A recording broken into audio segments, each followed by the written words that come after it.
you know, the target was animals over 3 metres that are a threat to public safety. So you don't want to use too small a hook. Main threat is the sea shepherd.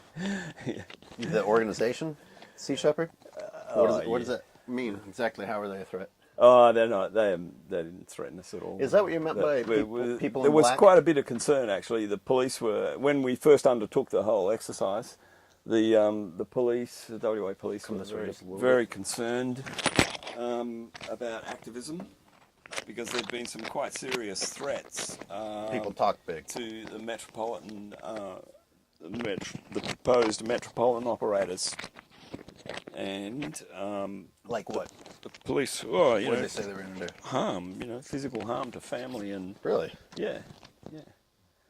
And so they were actually withdrew some of the earlier tenderers for the metropolitan work. That's how come a patrol boat ended up doing it, because they were concerned about, you know, threats to either their staff or their family. Threats were made, you know. But not down south. Well, no, we didn't have any serious threats in that regard. But there was a lot of concern about it. You know. Would that have deterred you?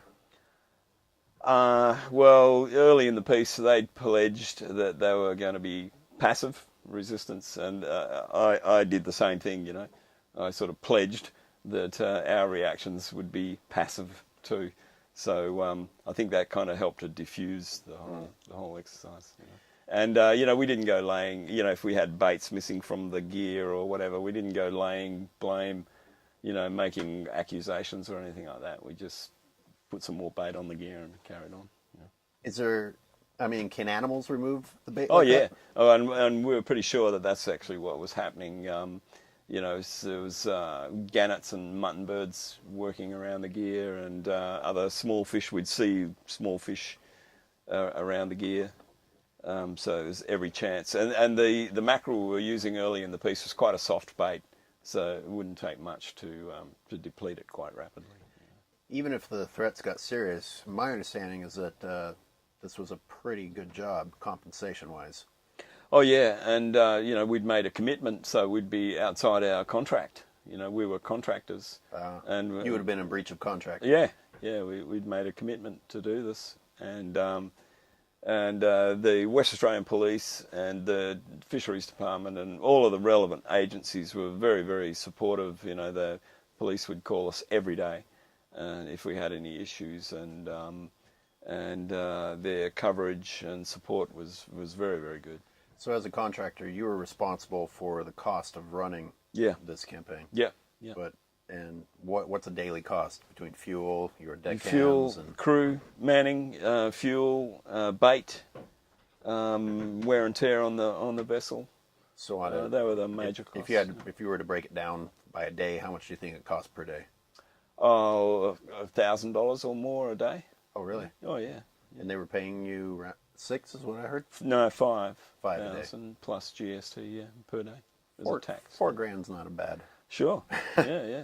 But this equipment is very expensive, mate. You know? Right, and that's You know, why it's you an $80,000 engine there. You know. That's why you qualified. You had, or one of the reasons you qualified was the right equipment. Yeah, and a background in the fishery, a good local knowledge. You know, those are our home waters almost, pretty much. All of those things. A firearms license. You know, the relevant qualifications to operate a vessel like this. Experience in the fishery and in the region. My understanding is that people were quite surprised that there were that many tiger sharks. Was that a surprise to you also? Absolutely, yeah. And we got that comment from a commercial shark fisherman, a gill net fisherman, in his experience, and very experienced man, whose opinion I respect, made the comment that they're seeing unprecedented numbers of tiger sharks in their catch composition. How do we explain that? There seems to be a net southward shift of a lot of species, and it's happening, and it's well documented. It's happening on the eastern seaboard of Australia, and it appears that it's happening on the western seaboard of Australia as well. That there's a net southward shift of a lot of tropical, subtropical species. You know. we have here in West Australia a well-known feature, oceanographic feature, the Lewin Current, which brings warm saline water into the southern regions, and when the current is strong, particularly in El Nino and La Nina phases, when the current is really strong, it brings tropical species into southern waters. You know, yeah, it's quite well documented now, and we've seen them in the past. You know, manta rays at 35 degrees south, you know, on the south coast of Western Australia, and you know, other tropical species like mackerel and things like that. At times we get a recruitment of western rock lobster into the southern regions, and that once again it has been quite clearly linked to the strength of the Lewin Current. The Lewin Current has a lot of influences in Western Australia, both for agriculture and climate, and fishery too, of course. And it's a variable. Some years it's very, very strong, and other years it's not so strong. Yeah. Let's see. Back to equipment. I saw I don't know, it's basically a pole or a wooden pole with what was at the end of it? A knife. We took a leaf from the old whalers, you know, they using, because, you know, you've got to get down to the animal when you need to open it up or whatever you need to do. So we put together some good knives on the end of poles and use those to best effect. You know. That's specifically to cut them open. Yeah, the idea was, because there was concern about attracting other sharks, the idea was to try and deplete the carcass as rapidly as possible. And we have a lot of sea lice on the grounds here. They're just sort of like ants in the sea, if you like. And so we would open the animal up to try and promote the rapid depletion of the carcass. So it would sink to the bottom. Yeah. Where these smaller animals would break it down. That's right. Yeah. What if it wasn't an animal that was supposed to be destroyed? You had to bring it on board and try to release it? Yeah, that was part of the operator's protocol. We had to do everything we could to return the animal to the water as quickly as possible, free it and return it to the water as quickly as possible.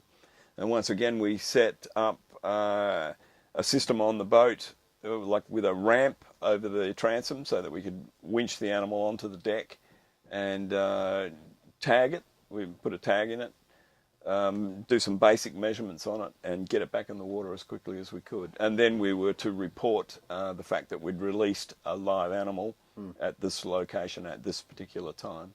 How many did you release? I'm really not sure of the total figure, but it's probably in the order of 30 or 40 so animals. Wow. Yeah. Undersized or small animals. You know. The majority of those being tiger sharks. Yeah, tiger sharks. A couple of makos. I think the black-tip whaler we released that alive. You know. We put a tag in it, a tag in the dorsal fin, and took some basic measurements for a recapture study. The tags we put in are not acoustic tags or tracking tags or anything like that. It's just a simple tag linked to a database in case the animal was recaptured. Were those provided, or did you have? Yeah, no, that was all provided, and we had a bit of instruction. You know, the guys involved in the serious tagging, the acoustic tagging of great whites in Albany. We had one of that team with us for a couple of days to go over the logbook requirements and the tagging process and discuss method. So now after a full trial of this, if you're going to do it again next time, if you were allowed to make a suggestion to fisheries, what would you say would make it easier, more efficient? We have already made sort of basic changes to the way the gear is rigged. It still presents the bait the same, but we just tried to set it up so that the gear performed a little bit better in the sea conditions that we found down south there. And the rest of it was pretty much up to us in terms of our method and equipment. Once again, we make some minor changes, and we've been doing that throughout the process. Even now, you know, you know, have an experience with an animal, and maybe we could have done that better, so we'll try this. And that was the way it was with the rifle. You know, we used a smaller rifle first time around, and then realised, well, maybe this is not quite adequate, so we, you know, use a bigger gun. And same with our method. You know, next time around we'd discuss it. Next time around we should do this, or we'll rig this up and give that a go. And you know, Is there a it's sort of an evolution. Is there a specific part of the shark's head that you're supposed to aim at? Yeah.